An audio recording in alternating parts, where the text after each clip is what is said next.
Does it scare you that we could be moving towards a pure digital, cashless society? What's that going to mean for the price of your silver, the price of your gold, the value of your precious metals? Should we be concerned? Is this really happening? Could we be living in a world 5 or 7, maybe 10 years from now where cash and coinage no longer exist? We do everything with our phones.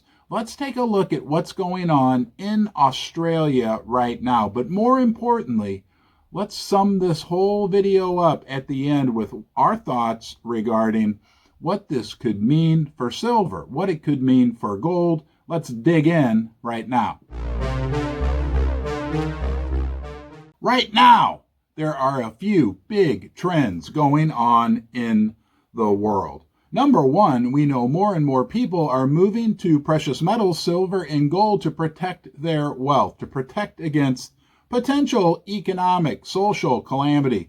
But there's also a big trend going on, not just in the United States, but also in Europe and Australia, where bank branches are closing down. And even more importantly, ATMs are closing down. Yes, those machines that typically dispense cash to their customers. They are disappearing at an alarming rate. I know in the United States in the last year there were more than 10,000 ATMs that disappeared, and in Australia the number is just as frightening. And another major trend occurring right now is that more and more businesses are no longer willing to take your cash.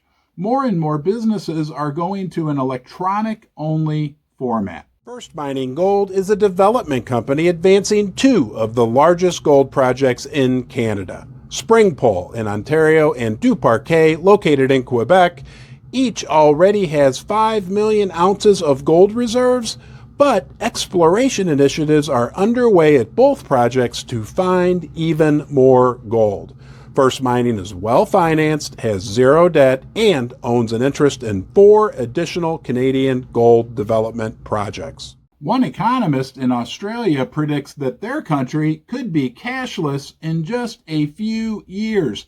And we're already seeing big companies, Kentucky Fried Chicken, Krispy Kreme donuts, just to name a few, in Australia that will no longer take your cash. And I got to tell you, those are 2 of my favorite restaurants. Who doesn't love some Kentucky Fried Chicken and finish it off with a nice glazed donut dessert from Krispy Kreme? But you can't do that with cash anymore. What are we learning from one of Australia's biggest banks?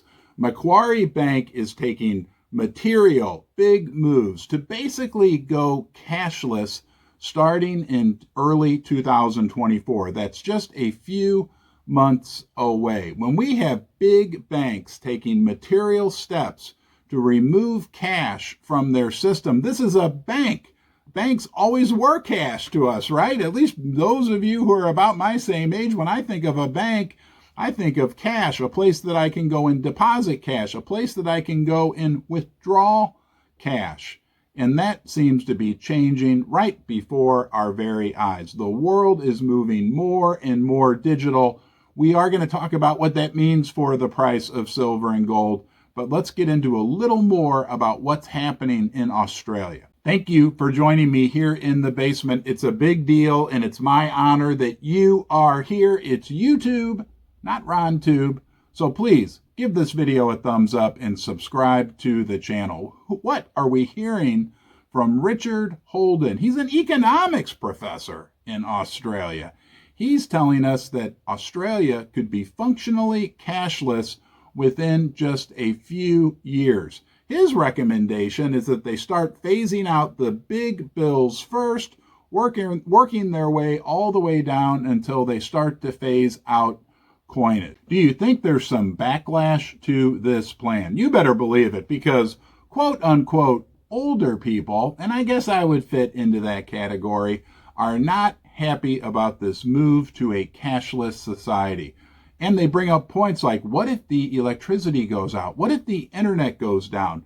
What if there's data breaches or other types of cyber attacks that would basically mean people wouldn't be able to transact. There'd be no cash. There'd be no money because phones and the communication networks are susceptible to problems. And if you want to get your hands on some precious metals before we go completely cashless, go check out Pimbex. They're a sponsor of Ron's Basement online bullion dealer. Pimbex, Pimbex. I've worked with them several times over the last few years and have always been completely satisfied. I trust them.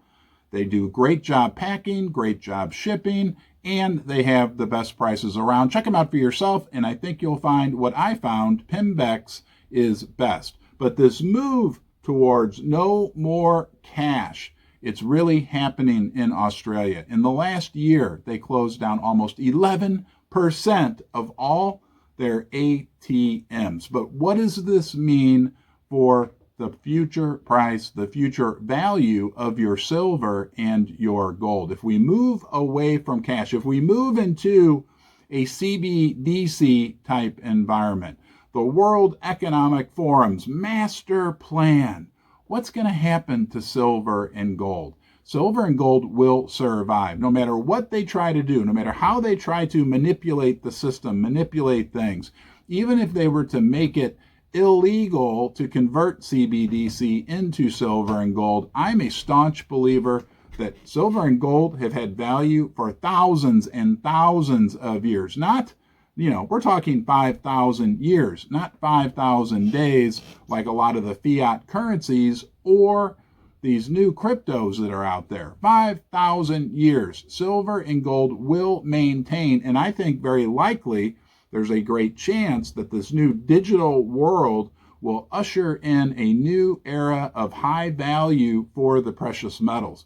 People are realizing throughout the world there's only so much silver, only so much gold on the face of the earth. They've always been money. Heck, our friend John Exter, who worked for the United States Federal Reserve, wrote about it throughout his career, throughout his life, and he just passed away a few decades ago. We could see a big wave of new people coming into the precious metals because it may become one of the only options of financial privacy, right? Nobody's going to hold cash because cash will be worthless, more worthless than it already is, but officially worthless as well.